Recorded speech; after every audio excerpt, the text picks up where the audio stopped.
નમસ્કાર, બપોરના 1 વાગી રહ્યા છે. આપ જોઈ રહ્યા છો ગુજરાત ફર્સ્ટ સમાચાર સાથે હું છું માનસી સોની. વાત કરવી છે મેમ્બરશિપના મહાકૌભાંડની. ફાર્મસી કાઉન્સિલ ઓફ ઇન્ડિયાના પ્રેસિડેન્ટના કૌભાંડનો મામલો, જેમાં મોન્ટુ પટેલના કાર્યકાળના લેખિત આદેશની તપાસ શરૂ કરવામાં આવી છે. ફાર્મસી કાઉન્સિલ ઓફ ઇન્ડિયાની મીટિંગના નિર્ણયોની તપાસ થશે. આ સાથે જ ઓનલાઈન કે ઓફલાઈન મીટિંગમાં લીધેલા નિર્ણયોની પણ તપાસ કરવામાં આવશે. મીટિંગના નિર્ણયોની તપાસમાં ઘણી બધી વિગતો બહાર આવે તેવી શક્યતા છે. મોન્ટુના ઝુંડાલ સ્થિત નિવાસ સ્થાને સીબીઆઈ ફરી તપાસ કરે તેવા સંકેત મળી રહ્યા છે. જોકે મોન્ટુ પટેલ સહિત 3 લોકો વિરુદ્ધ સીબીઆઈએ ફરિયાદ નોંધીને તપાસ શરૂ કરી છે. મોન્ટુ પટેલના મોટા રાજકીય માથા સાથે કનેક્શન હોય તેવી ચર્ચાઓએ પણ જોર પકડ્યું છે.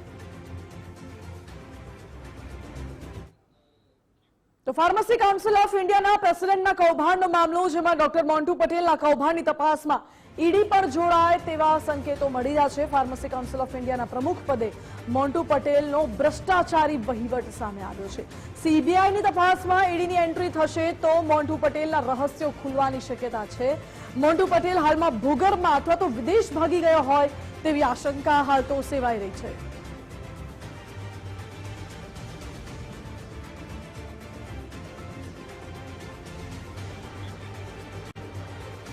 જો કે હાલ તો સીબીઆઈ દ્વારા તપાસ કરવામાં આવી રહી છે અને અમદાવાદમાં ઝુંડાલ પાસે મોન્ટુ પટેલનું જે નિવાસ સ્થાન આવેલું છે ત્યાં પણ તપાસ કરવામાં આવી રહી છે. બીજી તરફ દિલ્હીમાં મોન્ટુ પટેલનું નિવાસ સ્થાન, દિલ્હીમાં તેની ઓફિસ પર પણ સીબીઆઈએ રેડ પાડી હતી, દરોડા પાડ્યા હતા, તપાસ કરી હતી અને આખું જે આ કૌભાંડ છે, મહાકૌભાંડમાં અનેક રાજ ખુલે તેવી શક્યતા છે. જોકે ન્યૂઝરૂમથી મારી સાથે અમારા એસોસિએટ એડિટર ધર્મેશ વૈદ્ય લાઈવ જોડાઈ ગયા છે. ધર્મેશ, મોન્ટુ પટેલ આ મહાકૌભાંડ અને એમાં સીબીઆઈ સાથે હવે ઈડી જોડાય તેવા પર સંકેત મળી રહ્યા છે. શું છે પૂરી વિગતો? વાત છે કે Montu Patel pharmacy council of ઇન્ડિયાના યુવા પ્રમુખ બન્યા હતા, યુવા પ્રેસિડેન્ટ, અને જે 43 કોલેજનું સીબીઆઈના રડારમાં જે ભ્રષ્ટાચાર આવી ગયો છે એમાં ગુજરાતની પણ એક કોલેજ અને યુનિવર્સિટી એમાં સામેલ છે.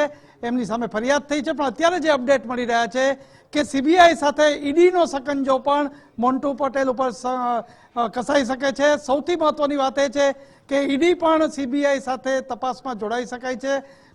આની પહેલા જે ઝુંડાલ જે એમનો નિવાસસ્થાન છે ત્યાં સીબીઆઈએ તપાસ કરી હતી, એમની ટીમો પણ આવી હતી. પરંતુ અત્યારે એક સમાચાર મળે છે કે ઈડી તપાસમાં જોડાઈ શકે છે.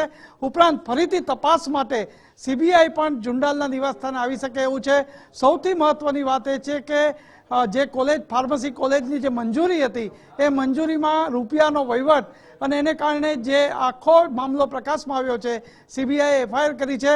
અને બીજા અપડેટ મળી રહ્યા છે કે ડોક્ટર મોન્ટુ પટેલ કદાચ વિદેશ ભાગી ગયો એવી આશંકા પણ વ્યક્ત થઈ રહી છે. સીબીઆઈ જ્યારે એફઆઈઆર કરી છે એ સહિત 3 જણા અને અન્ય સંલગ્ન લોકો સામે, ત્યારે મોન્ટુ પટેલ વિદેશ ભાગી ગયાની પણ એક આશંકા સેવાઈ રહી છે.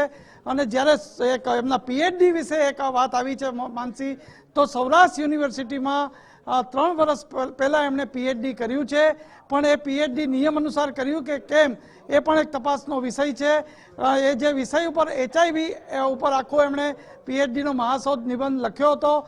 એ નિબંધ અંતર્ગત તેઓ ડૉક્ટરની પદવી મળી. એ પદવીમાં પણ એમને સૌરાષ્ટ્ર યુનિવર્સિટીના નિયમોનું પાલન કર્યું છે કે કેમ, આ તમામ તપાસનો વિષય બને છે.